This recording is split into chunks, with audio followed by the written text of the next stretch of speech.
ফেনীর দাগনভূঞা উপজেলার রাজাপুর ইউনিয়নের জামায়াতে ইসলামী সেক্রেটারি ও সম্ভাব্য মেম্বার পদপ্রার্থী হাফেজ পিয়ার আহমেদ তার বিরুদ্ধে সোশ্যাল মিডিয়ায় ছড়ানো অপপ্রচারের প্রতিবাদে সংবাদ সম্মেলন করেছেন। মঙ্গলবার সকাল 10টায় রাজাপুর দোস্ত মোহাম্মদ দিঘিরপাড় দারুস সুন্নত নেসারিয়া দিনিয়া মাদ্রাসা প্রাঙ্গণে এই সংবাদ সম্মেলন অনুষ্ঠিত হয়।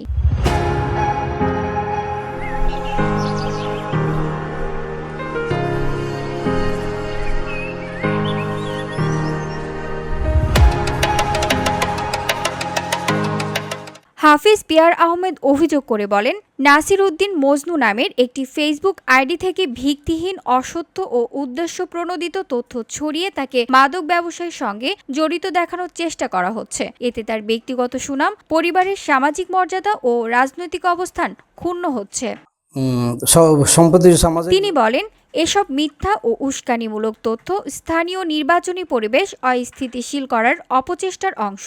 আমরা সবসময় অন্যায়ের বিরুদ্ধে থেকেছি। কেউ যদি আমার বিরুদ্ধে আনা অভিযোগ প্রমাণ করতে পারে, আমি যে কোনো শাস্তি মাথা পেতে নেব।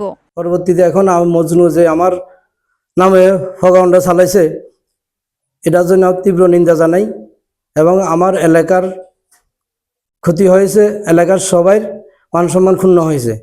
এই জন্য আমি প্রয়োজনে সামনে দিয়ে ব্যবস্থা, আইনি ব্যবস্থা নেওয়া হবে, নিব আশা করি। এরকম যদি সম্পৃক্ত যদি পাওয়া যায় আইনগতভাবে এবং সামাজিকভাবে আমাকে যে শাস্তি আমি যোগ্য, আমি ওইটা মাথা পেতে নিব। একই গ্রামের বাসিন্দা কুয়েত প্রবাসী নাসির উদ্দিন মজনুর পিতা আব্দুল বশর তরফ উদ্দিন মিজিবাড়ির সংবাদ সম্মেলনে উপস্থিত ছিলেন রাজাপুর দিঘিরপাড় ইউনিট জামায়াতের ইসলামের সভাপতি রফিকুল ইসলাম, জামায়াত নেতা জামাল আহমেদ সহ স্থানীয় ব্যক্তিবর্গরা।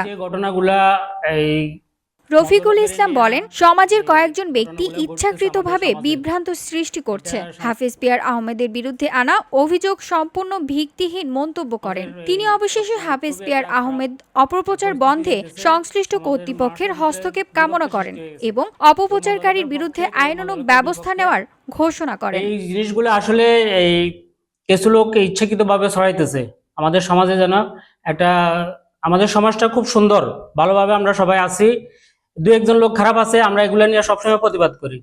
মজালকের বিষয়টা আগেই বলি যে মজালক গাঁজা খায়, বিক্রি করে, আমরা আগের থেকে জানি।